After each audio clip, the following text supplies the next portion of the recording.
నమస్తే అండి. నాకు డౌట్ వచ్చింది, మీరు ఎవరైనా చెప్తారా? జగన్మోహన్ రెడ్డి గారి ఫోటో పట్టుకోవడం కారణంగానే విజయ్ గెలిచాడు, ప్రభుత్వాన్ని స్థాపించినాడు, ముఖ్యమంత్రి అయిపోయినాడు, ఈ రోజున ప్రమాణ స్వీకారం కూడా చేసినారని చెప్పినారు కదా. నిన్న టీవీ9కి ఇచ్చినటువంటి ఇంటర్వ్యూలో కూడా రజనీకాంత్ ఎదురుగా కూర్చొని రోజారెడ్డి చెప్పిన మాట ఏంటంటే, జగన్మోహన్ రెడ్డి గారి అడుగు జాడల్లో నడవడం కారణంగానే, ఎవరిది? జగన్మోహన్ రెడ్డి గారి అడుగు జాడల్లో నడవడం కారణంగానే, ఆయన ఫోటో పెట్టుకోవడం కారణంగానే ఆయన సీఎం అయ్యానట్లుగా ఆమె చెప్పే ప్రయత్నం అయితే చేసింది. సో ఒక పక్క మీరే చెప్తా ఉన్నారు, ఎలివేషన్స్ ఇచ్చినారు, మీ ఛానల్స్లో కావచ్చు, మీ అభిమాన గణం కావచ్చు, మీ నాయకులు కావచ్చు, మీ నాయకత్వం కావచ్చు, ఆ ఫోటోలు చూపించి జగన్మోహన్ రెడ్డి గారు ఏదో ఒక ఫంక్షన్లో కలిసినారట, రచ్చ చేసినారు, బ్యానర్లు వేసినారు, ఇలా ఒకటి కాదు రెండు కాదు అనేకం చేసినారు.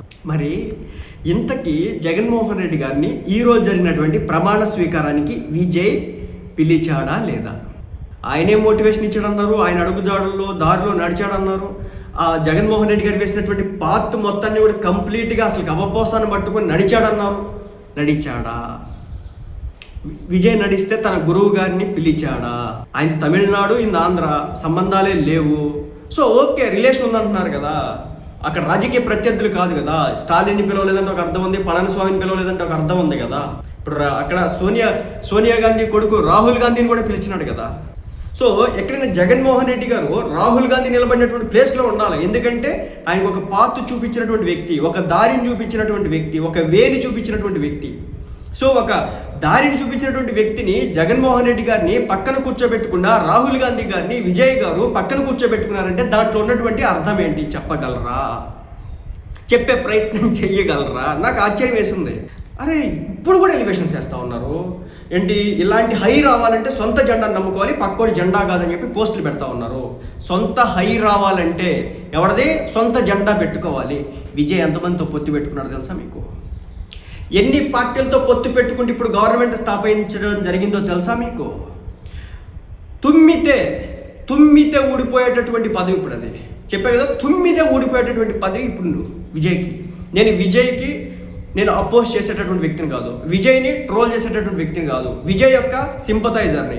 విజయ్ యొక్క టీవీకే పార్టీకి ఎంతో కొంత నాకంటూ ఒక అభిమానం అయితే ఉంది.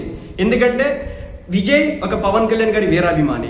విజయ్ పవన్ కళ్యాణ్ గారి సినిమాలు రీమేక్ చేసుకున్నటువంటి ఒక స్టార్ హీరో.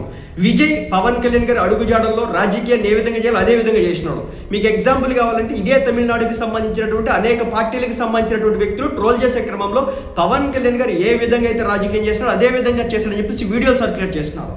కాబట్టి చెప్పొచ్చు మీరు, జగన్మోహన్ రెడ్డి గారిని పిలిచి ఈరోజు సంతకాలు పెట్టినాడా? పక్కోడి జెండా కాదని చెప్పేసి పవన్ కళ్యాణ్ ట్రోల్ చేస్తున్నారు కదా. తుమ్మితే ఊడిపోయేదని చెప్పినా కదా ముక్కు మాదిరి. ఒక్కడు పక్కకి వెళ్ళిపోయినా, ఇద్దరు పక్కకి వెళ్ళిపోయినా పదవి పోతుంది. అయితే రాష్ట్రపతి పాలన వస్తుంది, లేదంటే రీఎలక్షన్ వస్తుంది. సంవత్సర కాలంలో ఈ ప్రభుత్వం కూలిపోతే ఏం చేస్తారు మీరు? కానీ ఈ రోజున ఆంధ్రాలో ఏర్పడినటువంటి ప్రభుత్వం స్థిరమైనటువంటి ప్రభుత్వం, తుమ్మితే ఊడిపోయేటటువంటి ప్రభుత్వం కాదు, ఒడికిపోయేటటువంటి ప్రభుత్వం కాదు. విజయ్ ఒక నిర్ణయం తీసుకోవాలంటే 4 పార్టీలతో అడగాలి, 6 పార్టీలతో పొత్తు పెట్టుకున్నాడు. ఒక్కడితో పొత్తు లేడు అన్నారు. పవన్ కళ్యాణ్ 1-2 పార్టీలతో పొత్తు పెట్టు, ఇప్పుడు 6 పార్టీలతో పొత్తు పెట్టుకున్నాడు. CPI, CPM, Congress, IUML, ఏఎంకే, VMC, TMC, అన్ని 100 రకాలు అనమాట. అని సంగతి. కాబట్టి మళ్ళీ చెప్తున్నా, నేను విజయ్కి నేను హేట్ చేసేటటువంటి వ్యక్తిని కాదు. నాకు విజయ్ అంటే ఏమాత్రం కూడా కోపం లేదు. నాకు విజయ్ అంటే రెస్పెక్ట్ ఉంది. ఆయన సినిమాలు నేను ఇష్టపడతాను కూడా ఆ వ్యక్తిని. అతని పర్సనల్ లైఫ్ గురించి నాకు తెలియదు, అతను గెలిచినటువంటి తీర్పు కూడా నేను ఇష్టపడతాను. కానీ కంపేర్ చేస్తున్నారు కదా, మరి పిలిచారా? జగన్మోహన్ రెడ్డి వచ్చారా? ప్రమాణ స్వీకారంలో పార్టిసిపేట్ చేసినారా? చూపించండి ఎక్కడైనా.